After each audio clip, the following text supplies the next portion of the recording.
Olá, galerinha do 7º ano, tudo bem com vocês? Professora Renata Tiroli, chegamos à nossa última semana de aulas desse ano de 2020. Sejam muito bem-vindos a essa revisão final dos conteúdos. Eu convido vocês a participar com muita atenção. Nós vamos retomar nessa aula os últimos 3 conteúdos estudados no nosso livro didático 4. Então, vem comigo!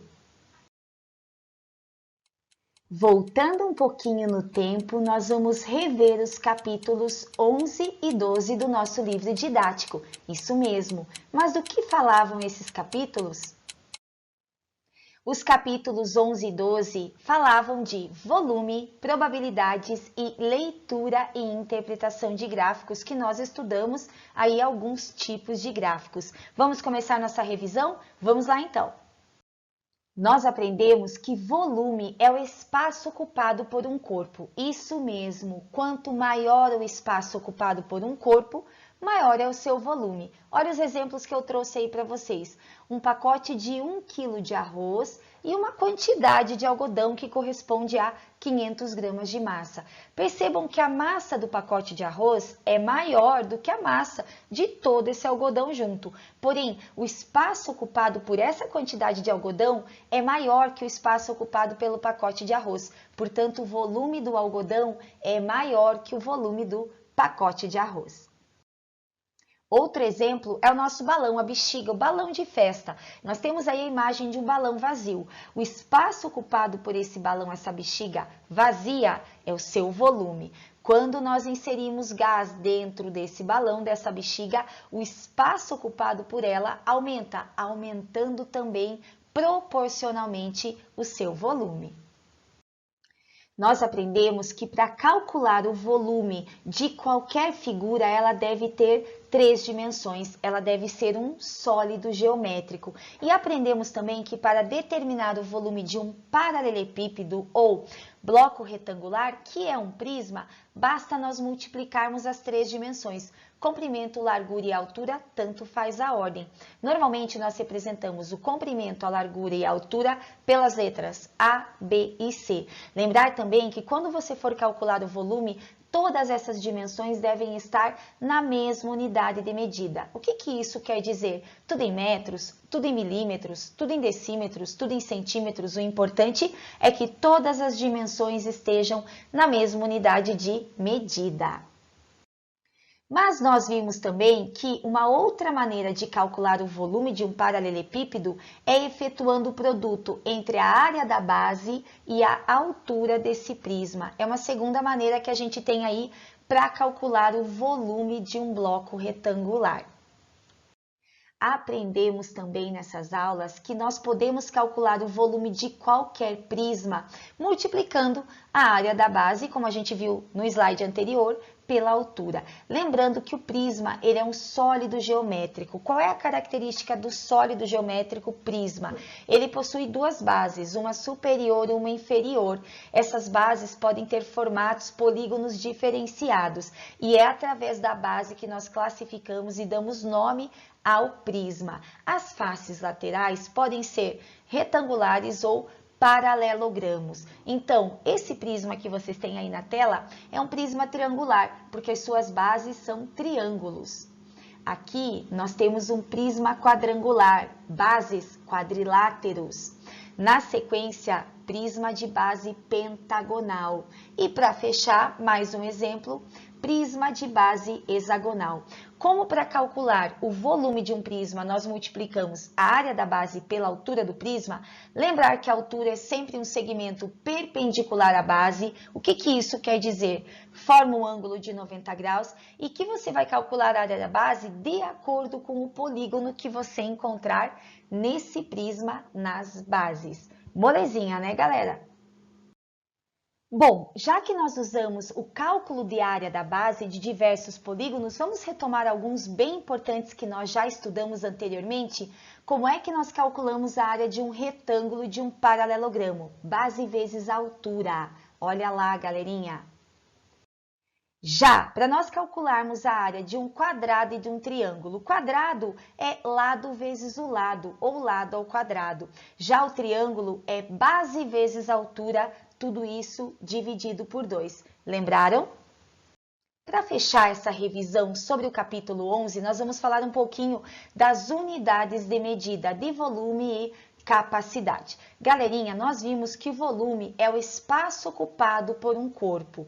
A capacidade é a quantidade que esse corpo pode armazenar de um sólido, um líquido ou um gás. Nós temos no Sistema Internacional de Medidas unidades padronizadas diferenciadas para volume e capacidade.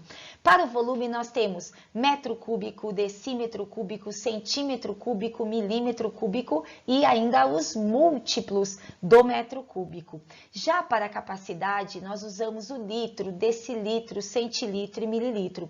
Nós podemos sim relacionar unidades de medida de volume com capacidade. E aí estão algumas coisas bem importantes, algumas relações bem importantes que nós precisamos saber. 1 centímetro cúbico equivale a 1 mililitro. Lembrando que 1 litro corresponde a 1000 mililitros. 1 decímetro cúbico corresponde a 1 litro. Já 1 metro cúbico corresponde a 1000 litros. Lembrar sempre dessas relações. Agora a gente vai retomar um pouquinho de conteúdos estudados no capítulo 12, capítulo que falava de probabilidades, gráficos e tabelas.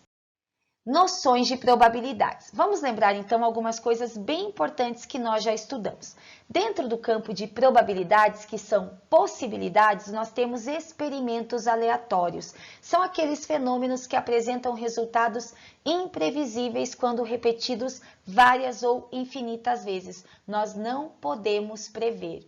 Por exemplo, quando eu lanço uma moeda, pode cair com a face voltada cara ou coroa, é imprevisível, nós não podemos saber. Esse fenômeno é um experimento aleatório. Quando nós lançamos um dado, nós temos aí a possibilidade que caia a face voltada 1, 2, 3, 4, 5 ou 6. É um experimento aleatório porque apresenta resultados improváveis e imprevisíveis. Nós não podemos saber. Nós aprendemos que o conjunto de todos os resultados possíveis de um experimento é chamado de espaço amostral. Eu vou explicar melhor para vocês. Olha só, lançamos a moeda. Nós temos duas possibilidades. Que a face caia voltada cara ou coroa. Portanto, aí o nosso espaço amostral corresponde a duas possibilidades. O total de resultados possíveis. Já quando nós lançamos um dado, nós temos 6 resultados possíveis. Vocês estão vendo aí, as faces podem cair voltadas 1, 2, 3, 4, 5 ou 6. Portanto, o nosso espaço amostral aqui corresponde a 6. Todos os resultados possíveis. E como é que nós calculamos a probabilidade, então? Bom, pessoal, a probabilidade, ela é a razão entre o número de resultados favoráveis, o evento que o exercício pede, sobre o número de resultados possíveis, pelo seu espaço amostral. Nós aprendemos também que algumas situações, alguns eventos, possuem uma probabilidade igual a 0% de chance de ocorrer. Quando isso ocorre, nós dizemos que o evento é impossível. Por exemplo, qual é a probabilidade de que quando nós lançamos um dado, a sua face caia voltada para um número maior que 6? Impossível, nós temos apenas do 1 ao 6 as possibilidades. Já quando um evento possui 100% de chance de ocorrer, nós dizemos que ele é um evento certo. Olha só o exemplo. Qual é a probabilidade de que quando nós lançamos um dado, o número voltado, a face voltada para cima, corresponda a um número menor ou igual a 6? Todas as chances possíveis. Portanto, esse evento é o evento certo. Tem 100% de chance de ocorrer. Bom, galera, e para fechar a nossa retomada, nós vamos falar um pouquinho de leitura e interpretação de gráficos. O que são gráficos? Gráficos são representações geométricas que estão aí para facilitar, contribuem para uma leitura e uma interpretação mais rápida e mais eficiente de dados. Bom, pessoal, vocês sabiam que 95% das empresas usam gráficos para trabalhar, para analisar os seus dados? Crescimento, faturamento, despesa, número de funcionários e assim por diante. Agora, para a gente sintetizar, para a gente dar uma resumida, organizar as nossas ideias, nós vamos preencher aí a seção Organize as Ideias no nosso livro didático. Acompanhe comigo. Vamos organizar então nossas ideias? Lembrando que nós calculamos volume, que é o espaço ocupado por um corpo, multiplicando a área da base pela altura do prisma, ou no caso do paralelepípedo e do cubo, nós podemos também multiplicar as três dimensões. Paralelepípedo, comprimento vezes largura vezes altura, representados pelas letras A, B e C.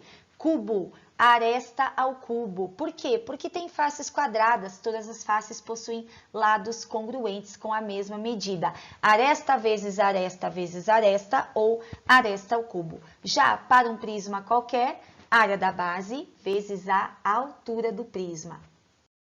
Nós podemos relacionar as medidas de volume com as unidades de medida de capacidade. Atenção aí, 1 centímetro cúbico equivale a 1 mililitro. Lembrando que 1 litro possui 1000 mililitros. 1 decímetro cúbico equivale a 1 litro e 1 metro cúbico equivale a 1000 litros. Falando agora no capítulo 12. Nós vimos que um evento certo é aquele que possui 100% de chance de ocorrer. Já um evento impossível, 0% de chance de acontecer. Nós vimos que para calcularmos a probabilidade de um evento qualquer, de um fenômeno qualquer, nós dividimos o número de resultados favoráveis pelo número de resultados possíveis, pelo nosso espaço amostral. Aprendemos que experimentos aleatórios são aqueles fenômenos que ocorrem e nós não podemos prever, são resultados improváveis. Vimos que o espaço amostral é o conjunto de resultados possíveis, o conjunto de possibilidades totais que eu tenho dentro daquele evento. E que um espaço amostral equiprovável acontece quando a possibilidade de que um evento ocorra seja igual para todas as possibilidades, todas as chances. Galerinha, terminamos aqui a nossa revisão. Fechamos a nossa aula 1, eu já tô com saudades de vocês. Agora nós vamos para a nossa aula 2, onde nós vamos colocar a matemática na prática, nós vamos colocar a mão na massa. Eu espero vocês na aula 2. Até daqui a pouco!